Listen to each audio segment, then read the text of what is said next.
Here are 5 things I learned following Alabama's game against South Florida. What's going on? It's Kyle Henderson of Bama Football on YouTube. Please hit the thumbs up if you roll Tide. Let's jump right into it. The right tackle position clearly needs to be fixed. Welcome Formby yesterday started at right tackle for the Alabama Crimson Tide.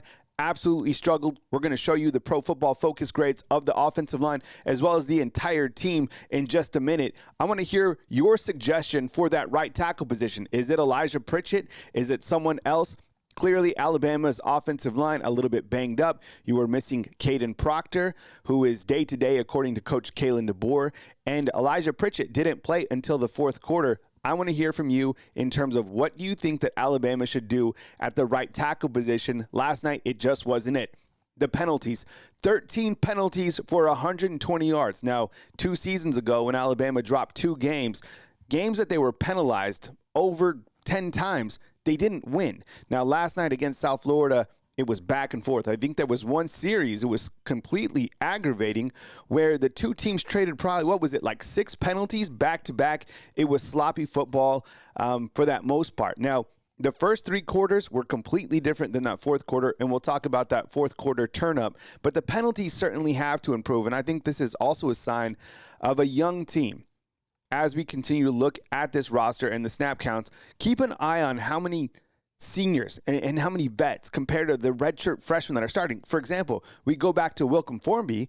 The guy's only a redshirt freshman, right? These are some big opportunities for these guys early on in the season. I think that Coach Kalen DeBoer will be able to tighten it up, but we haven't seen that so far. 120 penalty yards is just not going to cut it. 3 turnovers. Usually penalties and turnovers will kill you. You had the turnover by Kendrick Law.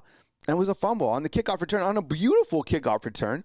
You also had Jalen Milroe fumble. Who was the last running back to fumble besides him? I love the next play mentality, though, of Jalen Milroe kind of in the back end. He got a game ball from us, clearly. And then you also have the snap. Now, this was interesting. On the snap from Parker Brailsford to Jalen Milroe inside the red zone, I don't know, what were they at, the 2-yard line? What happened? Who was it on? I mean, is it on both of them? Either way, it wasn't good. South Florida is able to recover. You can't have penalties. You can't have these type of turnovers against better teams, against a Wisconsin. I promise you. Western Kentucky, not good. South Florida, I mean, those guys had a little bit of grit. The quarterback could run right up the middle of the field. Wisconsin, you got to think, is better than each of those teams. And you have Georgia on September 28th. Certainly got to tighten it up going into those games. Now, look, the fourth quarter turn up, that's what you can expect from Alabama in terms of this is a team that has so much quick strike ability. You look at what they were able to do, and it really kind of stemmed from a Jalen Mbakwe punt return. And Cole Adams went down. Coach Kalen DeBoer said it was an arm injury, so we'll keep you posted on that. Maybe we'll have an update on Monday. But Jalen Mbakwe, Alabama just needed a little bit of momentum. They didn't have momentum the entire game up until the fourth quarter. Then you get a Ryan Williams touchdown. You get a Jalen Milroe touchdown, right?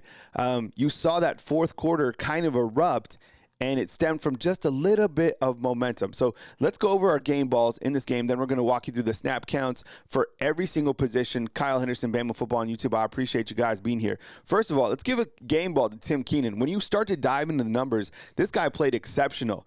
9 tackles, 43 snaps, 86.8 Pro Football Focus grade. Fantastic performance by Tim Keenan. Love that little dance move that he did as well. Jalen Milroe, 15 attempts, 140 yards. Now, that touchdown that he had in the fourth quarter, that was big-time Alabama running back football. How many guys did he put into the dirt? Like 3 guys? Big, powerful, imposing running back. Second straight week that he has a long touchdown run. Jalen Milroe, certainly a household name for sure. Jahad Campbell, 67 snaps. 78.7 Pro Football Focus grade and 11 tackles. Look, he was huffing and puffing at the end of the game. The guy played 67 snaps. He was everywhere. How about this? This was interesting to me. Justin Jefferson. Now, let's stay here for a minute. He only played in 24 snaps, but he has 10 tackles, okay? That's pretty impressive. Compounded onto that, he was called for a targeting call. Did you think that was targeting? Let me know what you think inside the comment box. He will miss the first half of the game against Wisconsin. Malachi Moore, my goodness, when you dive into the numbers, 79 snaps. I think it was the most on the team. And he has a grade of 74.1. and he had 2 pass breakups. Later in the game, which I thought were really critical, you have James Burnip, who is the team's punter. And sometimes we lose sight of the special teams players. Having this guy is an absolute weapon. 7 punts for 300 yards in this game. You continue to see James Burnip getting better every single game. And then Graham Nicholson, still money at the PATs. Look, before we move on to the snap counts and the Pro Football Focus grades, if South Florida's quarterback could connect, he's hitting some receivers down the field for probably touchdowns. That's something that Alabama certainly needs to tighten up. Let's look at the Pro Football Focus grades. I'll go full screen. I'll talk over it. Jalen Milroe in this game, 17 to 27, 199 yards, 2 passing touchdowns, 12 rushing attempts, or only 2 yards. He was sacked 3 times in the game. Total snap counts 77, and he has an overall grade of just 52.2. I think it's the lowest grade that he's had as an Alabama quarterback. I'll have to check, but that is a grade. And sometimes those grades are adjusted going into the week, but right now, as it's 52.2. Let's look at the Alabama running backs. You just saw 2 in action. You had Jam Miller, 15 carries, 140 yards, an average of 9.3 with a touchdown. He had a reception for 5 yards, 32 snaps, a 79.1 grade. That's at the bottom of your screen. Justice Haynes, 12 attempts, 47 yards, 1 reception for 8 snap counts, 45, and a grade of 63. Also had that nice rushing touchdown there at the end of the game. Also had, what was interesting about this game too? How many big plays were taken away from penalties, right? Justice Haynes had a touchdown in the beginning. Jalen Milroe had a touchdown in the beginning. Those were called back. And then Kobe Prentice, he had a long catch as well that was called back. Now, Alabama didn't necessarily go to their tight ends a lot last night, but the tight ends, they were on the field. You see C.J. Dupree in 58 snaps, the grade of 65.1.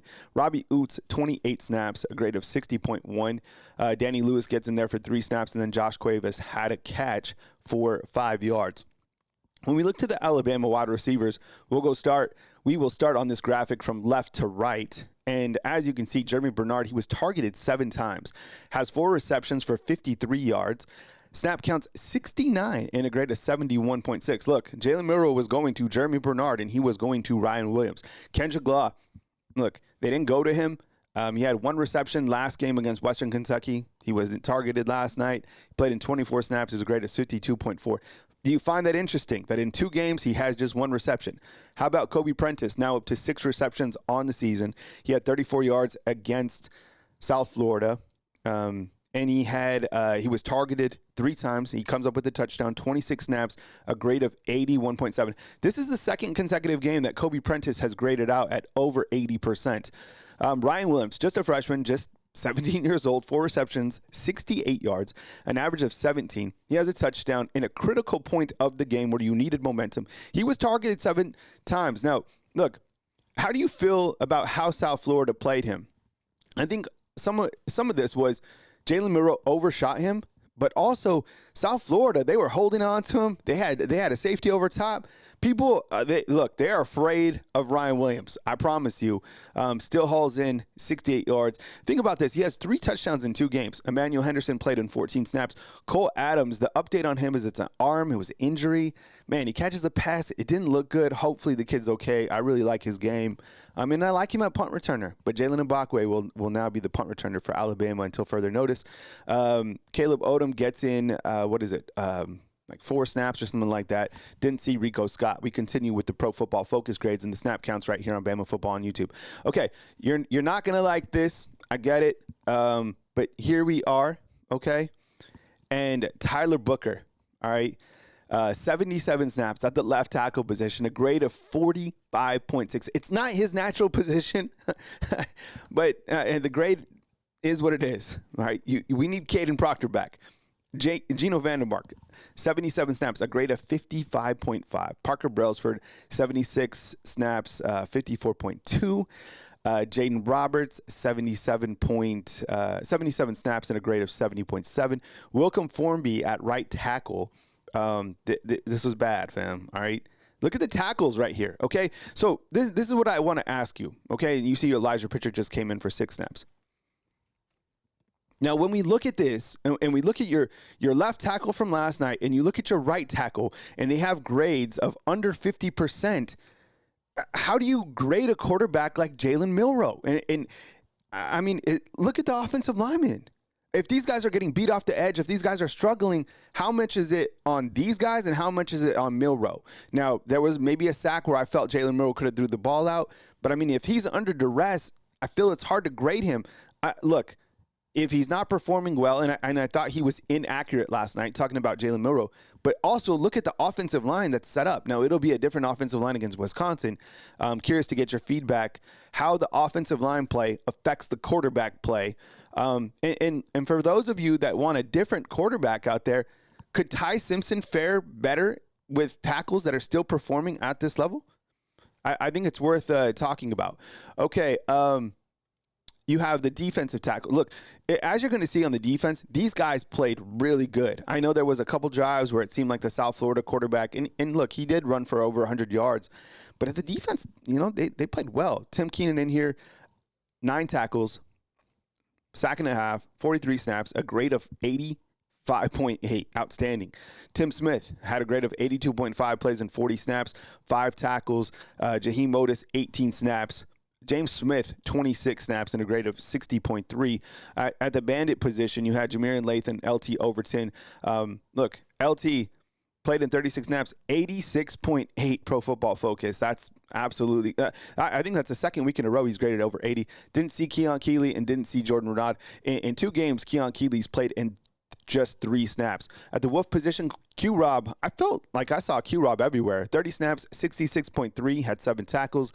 Keanu Coate plays in just 10 snaps. And then Quay Russo had 2 tackles, played in 39 snaps in this game. And then I think Yanzi Pierre played in 3 snaps as well. The inside linebacker position, you had Deontay Lawson, who played in 71 snaps, who had 5 tackles. You had Jahad Campbell, who had 11 tackles in 67 snaps. He got a game ball. And Justin Jefferson, plays in 20 snaps and gets 10 tackles.